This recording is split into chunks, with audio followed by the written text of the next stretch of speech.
السلام علیکم، اعوذ باللہ من الشیطان الرجیم، بسم اللہ الرحمن الرحیم۔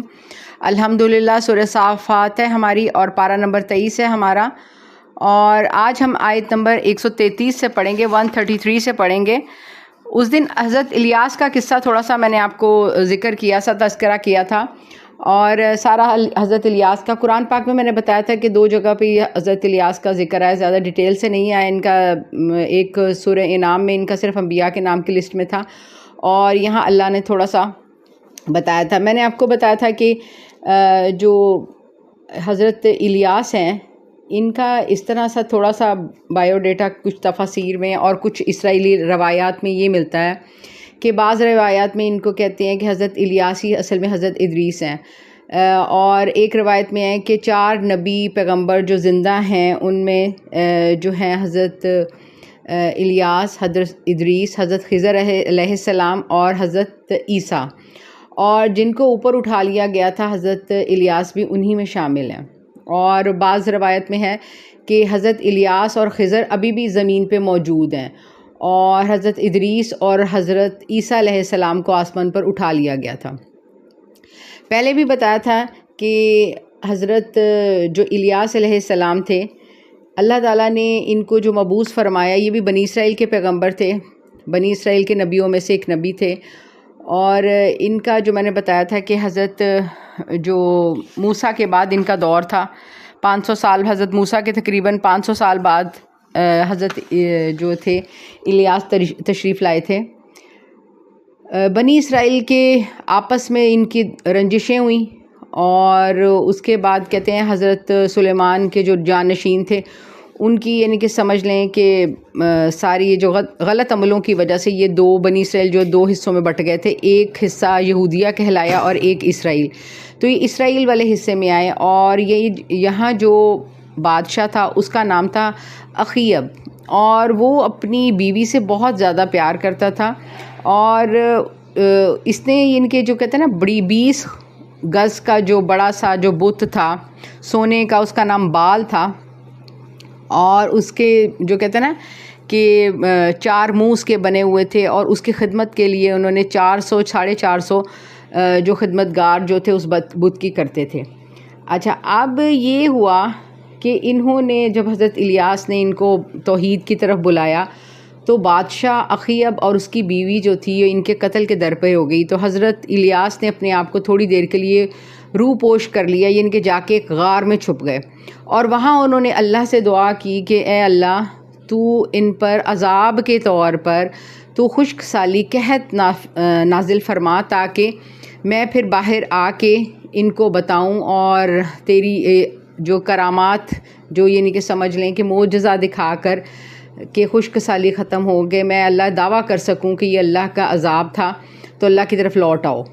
اور اسی طرح ہوا، اور خشک سالی اور قحط سالی کافی زیادہ ہوئی، اور پھر اس کے بعد حضرت الیاس جو ہے وہ غار سے باہر آئے ہیں اور بادشاہ اخیب سے ملے ہیں، اور انہوں نے بادشاہ سے کہا ہے کہ دیکھو یہ اللہ کی نافرمانی کا یہ عذاب ہے تم پر، تو تم باز آ جاؤ، تو اگر تم چاہتے ہو میری سچائی دیکھنا چاہتے ہو تو اس کا جو ہے ایک ثبوت اس طرح بھی ہو سکتا ہے کہ تم نے یہ جو کہتے ہو کہ بال کے 450 نبی ہیں، یہ جو اس کی یہ بال کی خدمت کے لیے انہوں نے جو رکھے ہوئے تھے نا، جو اس کی خدمت کے لیے رکھے ہوئے تھے انہوں نے، تو وہ کہتے ہیں کہ اس طرح کرو، ان کو بھی کہو کہ اس کے نام پر قربانی دیں، بت کے نام پر جو 450 نبی جن کو کہتے ہیں خدمت گار ہیں جو اس کے، اور میں اللہ کے نام پر قربانی دیتا ہوں۔ پہلے میں نے بتایا تھا کہ یہ صرف امت محمد صلی اللہ علیہ وسلم جو ہے یہ اس پہ یہ نہیں کہ اللہ تعالیٰ کا یہ کرم ہے کہ جو قربانی ہوتی ہے اس کو کھایا جاتا ہے اور سب میں بانٹا جاتا ہے، اللہ ہی حلال ہے۔ تو پہلے یہ ہوتی تھی کہ اللہ کی راہ میں جو قربانی کی جاتی تھی آسمان سے آگ آتی تھی، اور جس کی قربانی کو جلا دیا جاتا تھا آگ کھا جاتی تھی، جلا کے بھسم کر دیتی تھی، خاکستر کر دیتی تھی، تو یہ سمجھا جاتا تھا کہ اس کی جو ہے قربانی قابل قبول ہے۔ تو انہوں نے کیا کیا یہ 450 یہ جو بال کے خدمت گار تھے، انہوں نے صبح سے لے کر دوپہر تک انہوں نے اپنی قربانیاں دی اور التجائیں کرتے رہے، اور اس کے بعد حضرت الیاس نے اللہ کے نام پر قربانی دی اور آسمان سے آگ آئی اور حضرت الیاس کی جو قربانی تھی اس کو جلا دیا گیا، اور مطلب تھا کہ قبول ہو گئی ہے، اور سب لوگ سجدے میں گر گئے کہ حضرت الیاس کی نبوت اور جو ان کا دعویٰ تھا وہ اس میں سچ ثابت ہو گئے۔ اچھا، اب یہ ہوا تو پھر جو کہتے ہیں کہ ظاہری بات ہے، جب سب فوراً یہ جو 400 نبی تھے ان کو قتل کر دیا گیا۔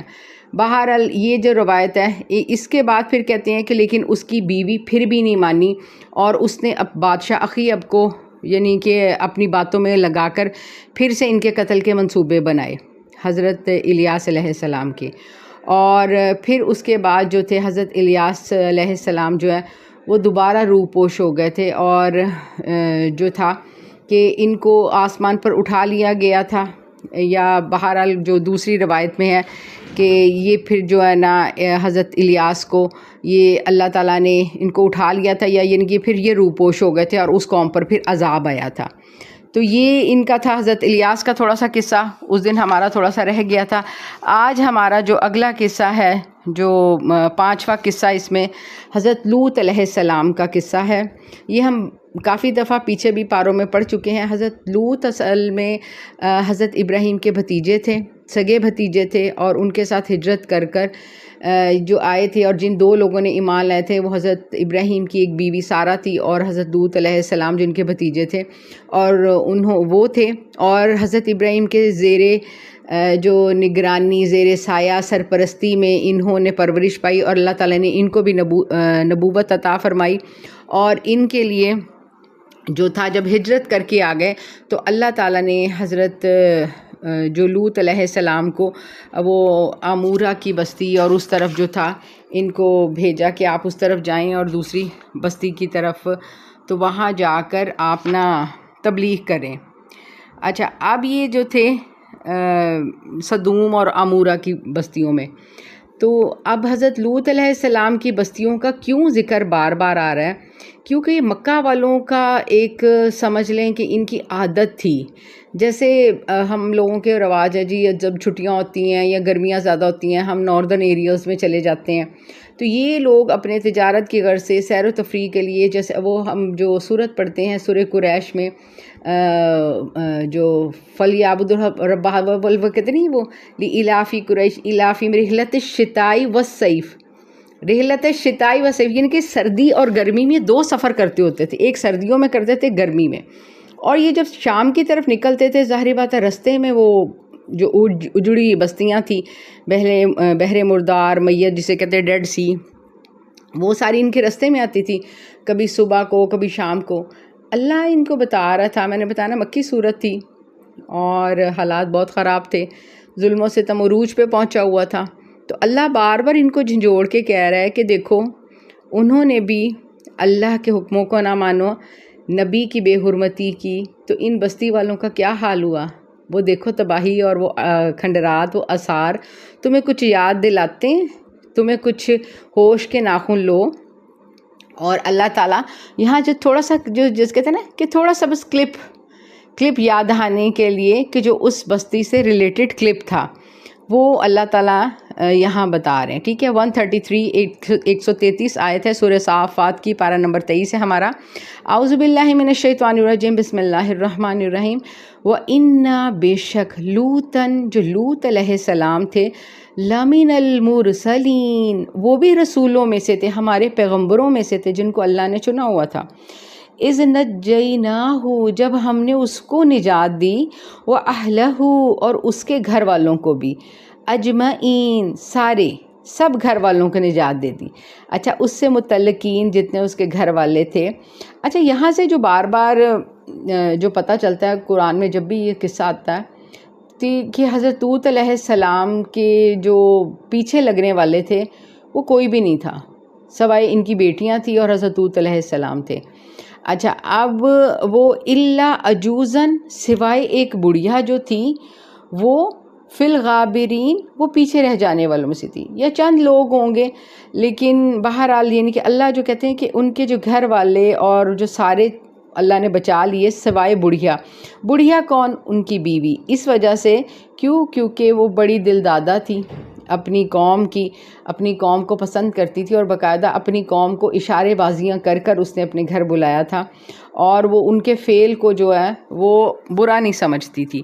حضرت لوط علیہ السلام جو تھا وہ پھر جب صدوم میں آئے، اللہ کے حکم پر صدوم میں آئے، تو دیکھا وہاں کے جو باشندے ہیں بڑی فحشی بدکاری میں پڑے ہوئے ہیں، جو کہتے ہیں نا اتنی خباثت اور بے حیائی تھی ہومو سیکشول میں، یعنی کہ اور باقاعدہ اچھا اس سے بڑھ کر بے حیائی یہ تھی کہ اپنی اس بدکاری بے حیائی کو بھی بے حیائی سمجھتے نہیں تھے، اور علی اولان فخر سے بلکہ یہ کام جو تھے وہ بدکاری کے کرتے تھے. تو انہوں نے بہت روکا حضرت لوط علیہ السلام نے، لیکن ان پہ کوئی اثر نہیں ہوا. بڑا ڈیٹیل میں انہوں نے کہا کیا بڑا پاک باز بنتا پھرتا ہے تو، ہم تجھے یہ کر دیں گے وہ کر دیں گے. اور میں نے پہلے بھی بتایا کہ سب سے جو سخت ترین عذاب جو جس قوم پر آیا وہ حضرت لوط علیہ السلام کی قوم پر، قوم لوط پر عذاب آیا. پہلے جو تھا ان کو چیخ سے، جو کہتے ہیں نا کہ چیخ سے ان کو زلزلہ، چیخ، اور اس کے بعد بستی کو الٹا دیا اور اوپر سے پتھر بسا، یعنی کہ اللہ نے اپنا جو کہتے ہیں نا صحیح غصہ ان پر نکالا. یہ تو دنیا کی تھی نا، ابھی تو بآخرت میں تو استغفر اللہ پتہ نہیں کہاں ان کا جہنم کے کدھر ٹھکانے میں ہوگا. اب تو بہرحال جو ہیبت ناک چیخ سے پورے یہ تہس بہس کر دیا اہل صدوم کو، عمارہ کو، پھر آبادی کا تختہ الٹا دیا، اوپر تک زمین سے اٹھا کر اوپر تک لے کے پلٹ دیا، اور اس کے بعد پتھروں کی بارش کر دی، نام و نشان مٹا دیا. تو اللہ تعالیٰ کہتے ہیں کہ ثم دمرنا الآخرین، اللہ تعالیٰ کہتے ہیں ہم نے ان کو سب کو ہلاک کر دیا، ان کو ہلاک کر دیا.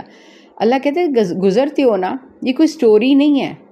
جو چیزیں یہ لوگ دیکھ رہے تھے جو دنیا میں موجود تھی، تو جیسے مثال کے طور پہ ہم لوگ یہاں بیٹھے ہیں اپنے تو ہم اس طرف نہیں جاتے، ہمیں تو پتہ ہی نہیں ہے ان علاقوں کا. تو اگر ہم سمجھتے ہم کہتے ہیں ہاں کوئی سٹوری ہے، تو نہیں، یہ لوگ تو دیکھتے تھے، ان کا تو رستہ تھا. اللہ نے کسی بھی طرح، چاہے کتنے 100 سال ان کے قرآن کو بھی 1500 سال تقریباً گزر چکے ہیں، تو اور ابھی تک وہ کھنڈرات موجود ہیں اور قیامت تک رہیں گے، تاکہ کل کو یہ نہ کوئی کہے کہ کہاں ہیں وہ باتیں، وہ کوئی سٹوریز بنائی ہوئی ہیں. اللہ نے وہ بستیوں کا نام و نشان قائم رکھے ہوئے ہیں عبرت کے لیے. تو اللہ تعالیٰ کہتے ہیں دیکھو ان کو میں نے، وہ کہتے ہیں دمرنل، پچ آنے والوں کے لیے اللہ تعالیٰ کہتے ہیں جو کہتے ہیں نا ان کے لیے سارا سبق تھا، نصیحت تھی، اللہ سارے انو ہلاک کرتا میں. انکم، بے شک تم، لتمرون، تم گزرتے ہو نا وہاں سے، علیہم، ان کے قریب سے، مصبحین، صبح کے وقت بھی، وباللیل، کبھی راتیں ادھر جو ہو جاتی ہیں، کبھی صبح ظاہری بات ہے رات کے سفر کے بعد، پوری رات کے بعد تھک کے وہاں پہنچتے ہو، کبھی سٹے کر لیتے ہو تھوڑا سا اس علاقے میں، پھر اس کے بعد کبھی رات کے وقت ادھر پڑاؤ ڈالتے ہو تم لوگ. افلا تعقلون، ابھی بھی عقل نہیں آئی؟ اللہ کہتے ہے نا موجود، وہ ہے نا موجود. انہوں نے کوشش کی تھی وہاں وہ باقاعدہ پکنک پوائنٹ بنانے کی، لیکن وہ کہتے اتنا شدید طوفان اور اس طرح ہوا، یہ بھاگے ہیں یہ وہاں سے. یہ اچھا، یہ ان کا قصہ تمام ہوا. اس کے بعد وہ اور بے شک یونس، حضرت یونس علیہ السلام جو تھے، لمن المرسلین، اب چھٹے پیغمبر کا ذکر، وہ بھی نبی پیغمبروں میں سے تھا. اذ ابقا، جب وہ بھاگ گیا، الی الفلک، کشتی میں، الی الفلک المشحونی، بھری ہوئی کشتی میں بھاگا. اچھا، اب یہ کیا ہوا؟ اب ان کی جو قوم تھی، یہاں اللہ نے یہاں ان کی جو تعداد بھی بتائی ہے اس یعنی کہ یہ آیتوں میں آگے، یہ تقریباً 1,20,000 کے قریب ان کی تعداد تھی، ان کی بستی کی. میں نے بتانا کہ پہلے نبی پیغمبر صرف ایک مخصوص بستی کے لیے، علاقے کے لیے مبعوث ہوتے تھے، آتے تھے اور وہاں کے لوگوں کو جو اللہ کا پیغام سناتے تھے، اللہ کی بات بتاتے تھے اور ان کو شریعت بتاتے تھے. اچھا، اب یہ جب آئے ہیں تو لوگ ان کی باتوں پہ کان ہی نہیں دھر رہے تھے، اور انہوں نے جو ہے نا کہ ٹھیک ٹھاک جو کہتے ہیں نا لگاتار نان سٹاپ 7 سال جب انہوں نے تبلیغ کر لی، اہل نینوا، یہ نینوا کا علاقہ تھا.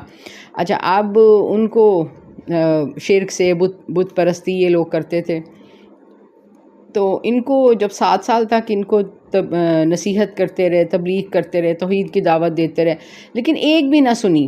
تو پھر انہوں نے ان کا فکر نہ کرو، اب 3 دن میں عذاب آ جائے گا.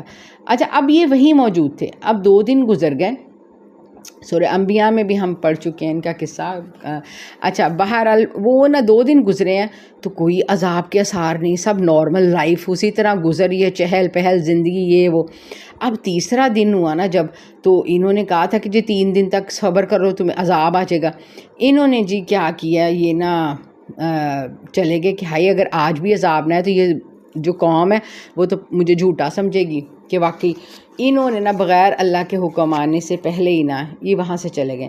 اب یہ جو دریائے فرات ادھر لگتا تھا، تو اچھا اب یہ دریائے فرات کے کنارے پہنچے. وہاں ایک کشتی جو مسافر بھر رہی تھی، انہوں نے اس جو ہے کشتی میں سوار ہونے لگے. ان کو سے کہا کہ مجھے بھی بٹھا لو. انہوں نے پہچان لیا، خیر ان کو بٹھایا اور انہوں نے ان سے کرایہ وغیرہ بھی نہیں لیا.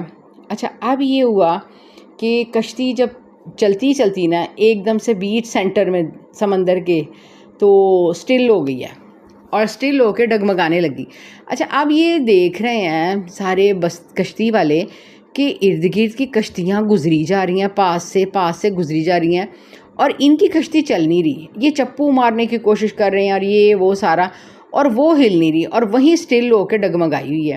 اچھا اب انہوں نے اپنی جو سمجھ لیں کہ اپنی عقل سے یا یہ وہ بہرحال جو ان میں مشہور تھا کہ لگتا ہے کہ کشتی میں کوئی ایسا غلام جو مالک کی اجازت کے بغیر بھاگا، جب تک وہ مالک کے حوالے نہ ہوگا تو اس کو جو ہے تب تک کشتی چلے گی نہیں. اچھا اب سب حضرت یونس علیہ السلام جو تھے یہ سمجھ گئے کہ یہ معاملہ یہ ہو گیا ہے.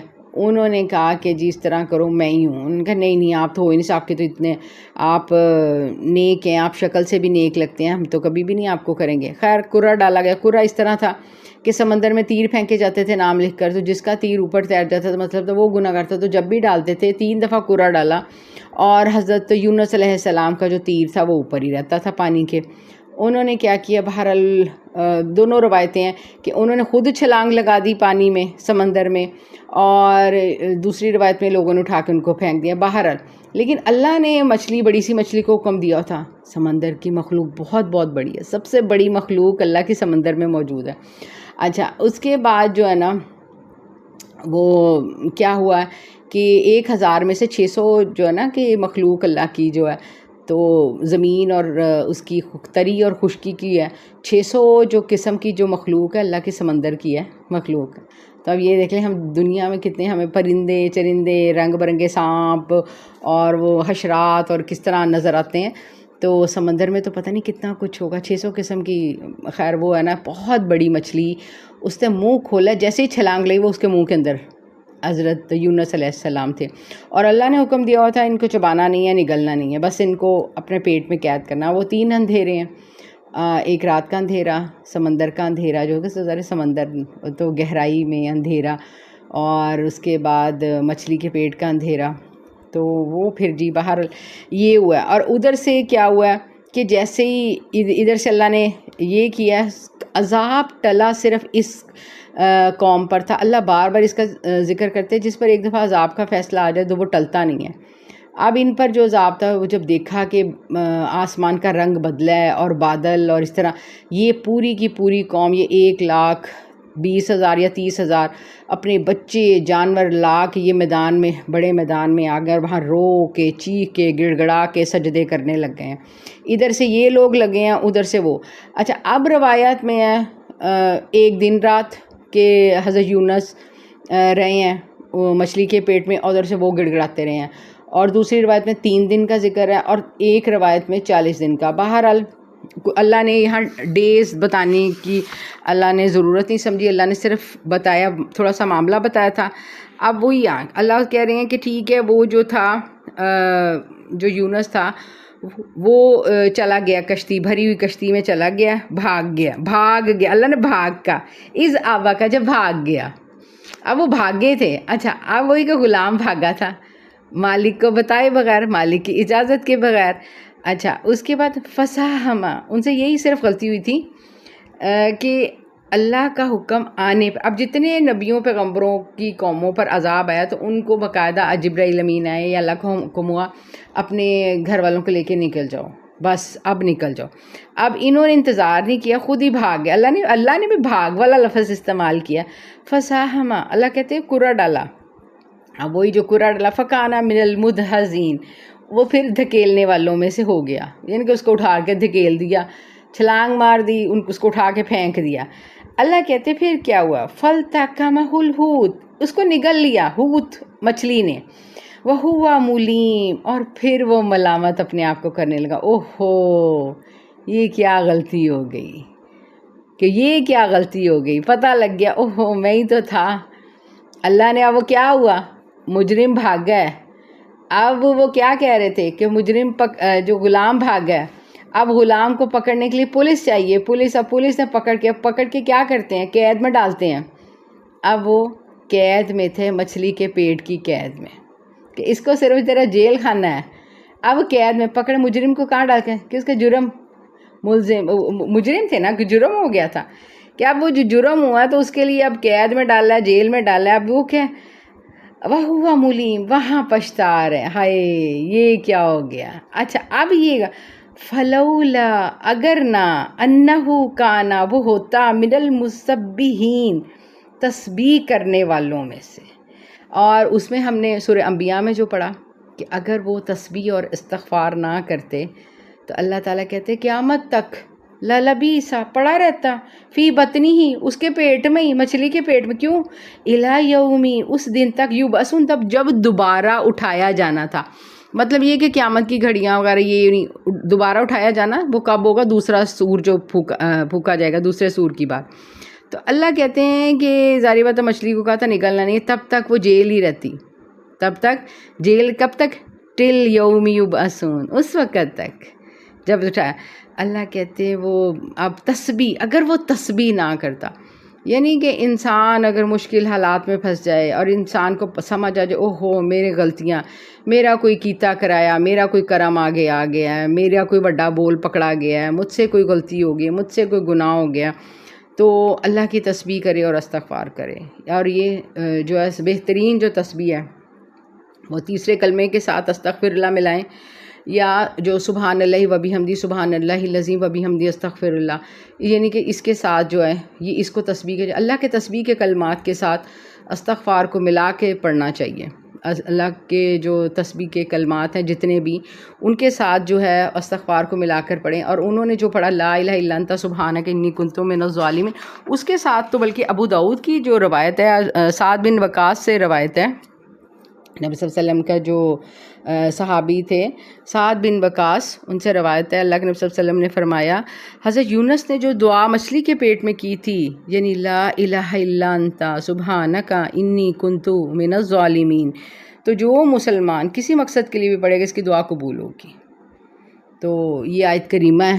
تو پھر انہوں نے کیوں کہ اللہ کی تسبیح کے ساتھ، اللہ کی پاکی کے ساتھ، اللہ کی وحدانیت کے ساتھ اپنے جو ہے جرم کا اقرار کیا ہے.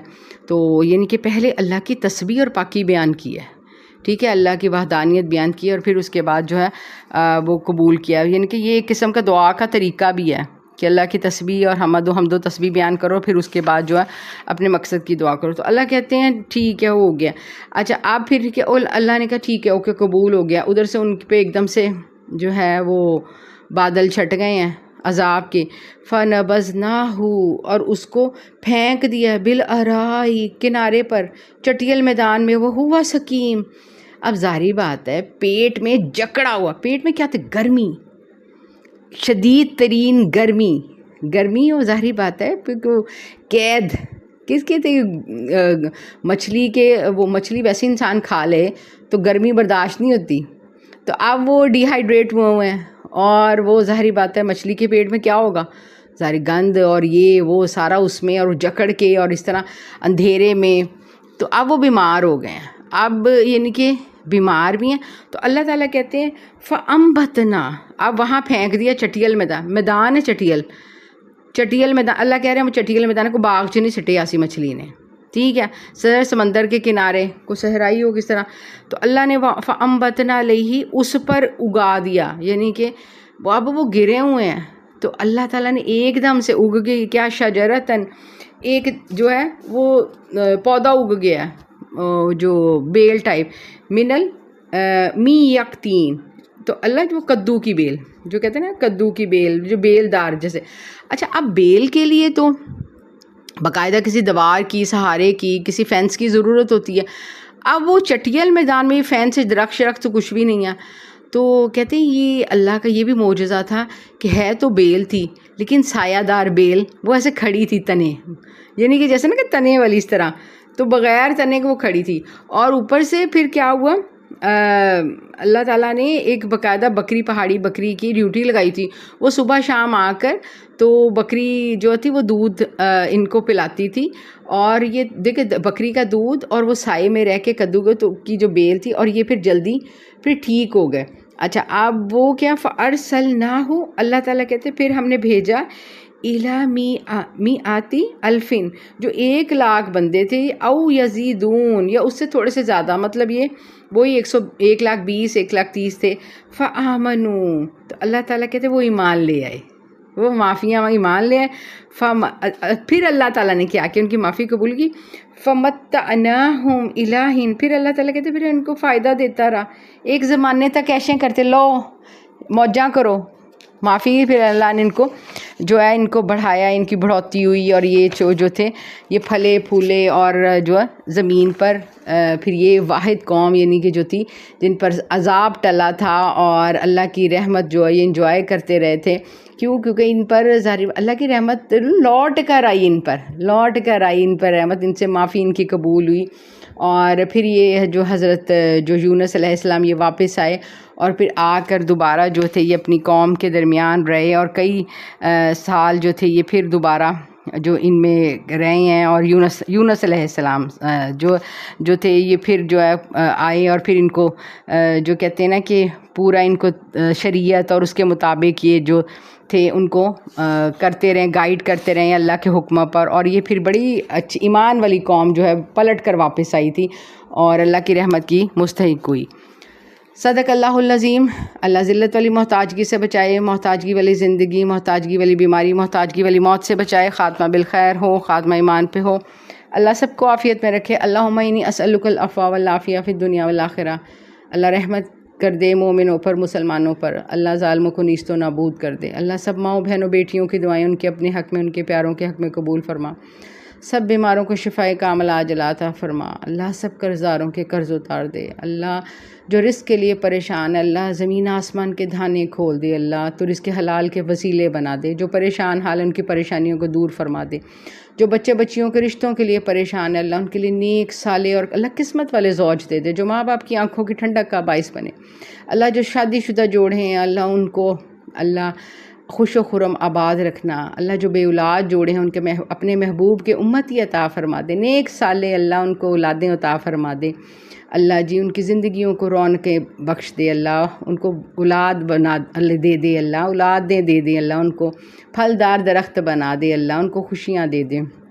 یا رب العالمین نسلوں میں خیر ڈال دے، ایمان ڈال دے. اللہ ہم واپس آنا چاہتے، اللہ ہماری توبہ قبول فرما لے. اللہ ہماری توبہ قبول کر لے. اللہ ہم پہ بھی اللہ کرم فرما. اللہ ہم پر بھی اپنی رحمت فرما. اللہ ہماری معافیاں بھی قبول فرما لے. یا الہی ہماری دعاؤں کو بھی قبول فرما لے.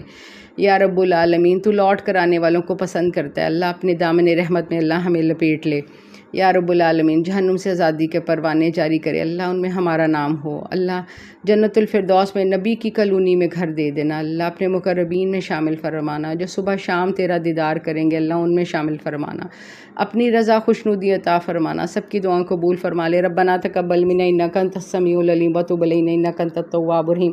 سبحانک اللہم وبحمدک نشہد ان لا الہ الا انت نستغفرک ونتوب الیک. وصلی اللہ تعالی علی خیر خلق محمد وعلی آلہ وصحبہ اجمعین برحمتک یا ارحم الراحمین. السلام علیکم ورحمۃ اللہ وبرکاتہ.